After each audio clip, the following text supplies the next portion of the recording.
Hello beautiful hertz, কি অবস্থা সবার? Welcome to my channel pulse of life.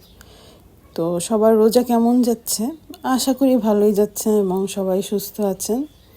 তো আজকে আমি চলে আসলাম তোমাদের সাথে একটা সত্য ঘটনা অবলম্বনে একটি স্টোরি শেয়ার করতে, এবং এটি ছিল এলিসা লামের রহস্যময় মৃত্যু, যেটি খুবই ভয়ঙ্কর এবং অ্যাট দ্য সেম টাইম একটি রিয়েল কাহিনী অবলম্বনে গঠিত।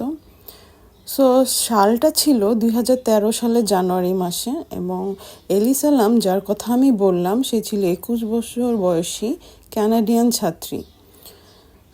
তিনি 2013 সালে লস অ্যাঞ্জেলসে ঘুরতে গিয়েছিলেন।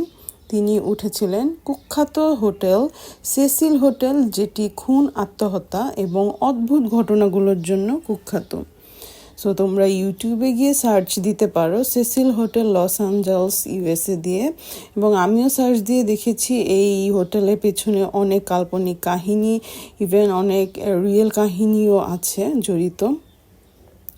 এখন কাহিনীতে আসা যাক। কয়েকদিন পর এলিসা হঠাৎ নিখোঁজ হয়ে যান। পুলিশ অনেক খোঁজাখুঁজি করেও তাকে পাচ্ছিল না। এরপর ঘটল সবচেয়ে রহস্যময় ঘটনা। একদিন হোটেলের এলিভেটরে সিসিটিভি ফুটেজে দেখা গেল এলিসা খুব অদ্ভুত আচরণ করছেন। তিনি এলিভেটরের ভিতরে ঢুকে যান, তারপর দরজার পাশে লুকানোর চেষ্টা করেন, যেন কেউ এড়িয়ে চলছেন।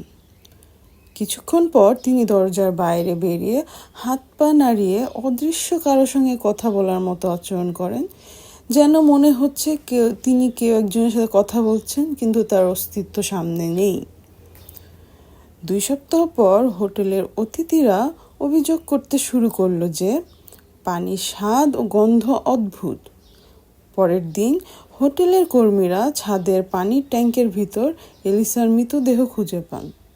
এটি খুবই রহস্যময়। হঠাৎ করে এলিসার মৃতদেহ খুঁজে পাওয়া গেল, কিন্তু প্রশ্ন হলো, তিনি সেখানে গেলেন কিভাবে? ছাদে যাওয়া দরজা তো সব বন্ধ ছিল, অ্যালার্মও বাজেনি, আর পানির ট্যাঙ্কের ঢাকনা এত ভারী ছিল যে একা কোনোভাবেই খোলা সম্ভব ছিল না। এজন্য এলিসার মৃত্যু আজও অমীমাংসিত। এটি আত্মহত্যা ছিল, নাকি তাকে হত্যা করা হয়েছিল, নাকি সত্যিই কোনো অপ্রাকৃতিক শক্তির খেলা? তোমরা কি মনে করছো? এটি কি শুধুই দুর্ঘটনা, নাকি ভয়ঙ্কর কিছু? আমাকে কমেন্টে জানাতে কিন্তু ভুলবে না, অ্যান্ড আমার চ্যানেলটা সাবস্ক্রাইব করে রাখবা, যাতে ফিউচারে